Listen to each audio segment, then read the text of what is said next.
10 nights south of anywhere, there's a village where the walls are money. Every house in Taghaza is cut from rock salt.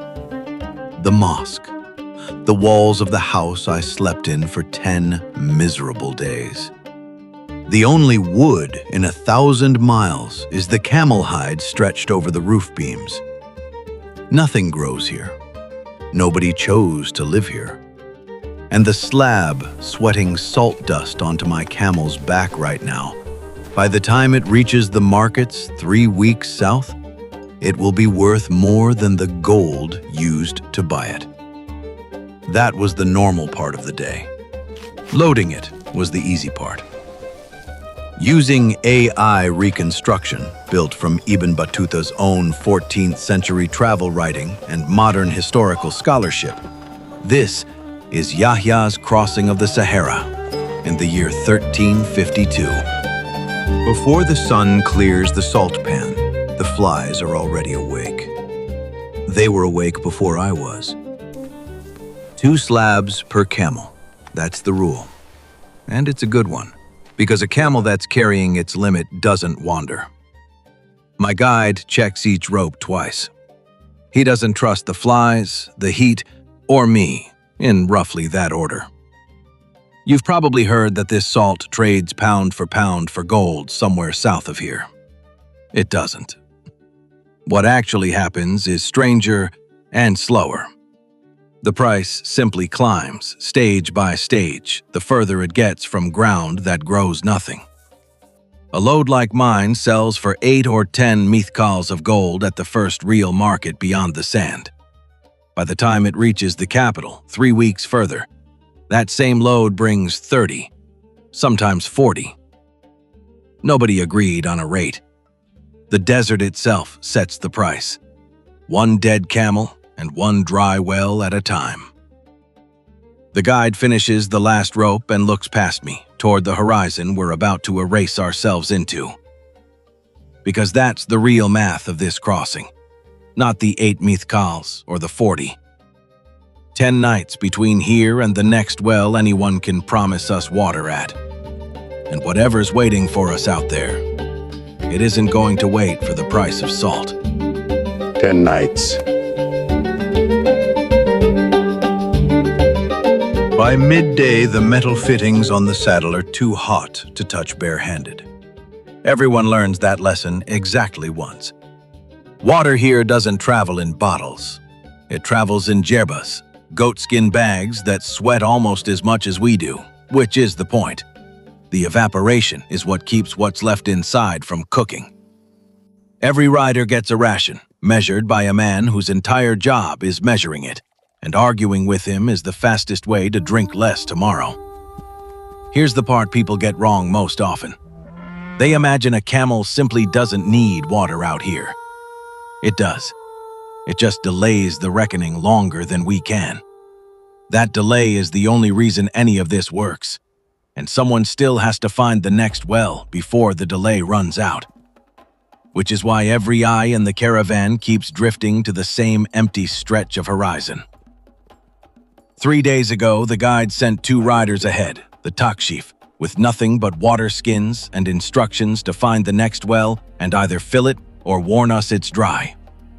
They should have crossed back into view by now. Nobody answers him. Answering would mean admitting we're all counting the same hours he is. By afternoon, the caravan stretches long enough that I can't see the front of it from the back. This one is modest, a few dozen camels. Ibn Battuta, the traveler whose route we're more or less retracing, once rode with a caravan of 1,000. Some historians say ran to 12,000.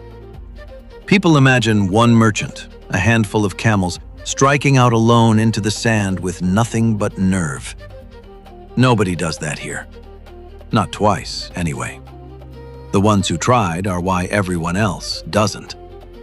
A crossing this size carries its own healer, a man who leads prayer at each stop, paid guides who know which dune line hides a well and which one hides nothing but the bones of caravans that guessed wrong. The guide's authority isn't decoration. He's the only reason 40 strangers agree on which direction is south. Near the back, someone points at a smudge of dust on the horizon. Not ours. Could be wind. Could be riders. Out here, the desert people who sell you water at one well can be the same people who take everything at the next one. And nobody's in a hurry to find out which today is. The guide doesn't slow down. He also doesn't look away from it again. The cold arrives faster than it has any right to, given how the day started. Dates first, then a little dried camel meat, millet if there's water enough to soften it. The same three things Ibn Battuta complained about eating for 10 days straight at Taghaza. And he wasn't wrong to complain. It is not a memorable meal. It is, however, a meal, which out here is its own kind of luxury. A trader named Idris, younger than me, newer to this route, asks the question everyone asks their first crossing. It's a real account, and an old one. A silent exchange where each side leaves its goods, withdraws, and lets a drumbeat do the negotiating instead of a language neither side speaks. Whether it happened exactly that way every single time is something historians still argue about. The merchants who actually lived in Mali's court left detailed records of gold and salt, and they never once mention it. Maybe it's true further out than they traveled. Maybe it grew in the retelling. Either way, it's been repeated for 1,000 years because it's a good story, which is not quite the same thing as a fact. He laughs. It's the first time all day anyone has. Night is when the guide actually earns whatever we're paying him. No landmarks left, just stars. And a wind that's started tasting like it might turn into something worse before morning. If it does, we lose the stars. We lose the direction. And the 10-night count starts meaning something very different. I keep thinking about the village behind us. It's easy, from a market 3 weeks from here, to picture Taghaza as some kind of frontier boomtown. Walls of salt, fortunes changing hands, a place worth visiting. It wasn't that. Nobody free ever lived there.